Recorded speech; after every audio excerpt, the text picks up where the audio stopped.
Boleh? Halo. Datang sini lah. Baru balik sekolah. Oh, baru balik sekolah.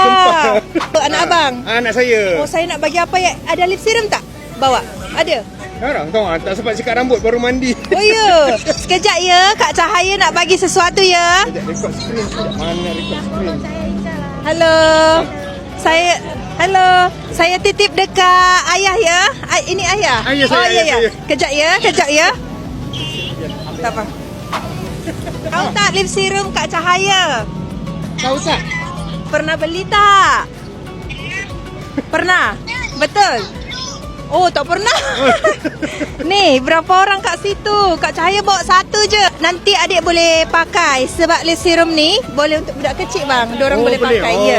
okey, baik. Ni ya. Kak Cahaya bagi ya. Nanti share-share tau. Okey. Dia selalu ni, bang. buka TikTok saya. Dia yang follow akak. Oh, ya. Dia buka akaun saya, dia follow akak. Terima kasih. Bye-bye Cakap sayang. apa? Cakap apa? Okey. Terima kasih banyak. Bye-bye. Mudah-mudahan rezeki Sama-sama. selalu. Amin.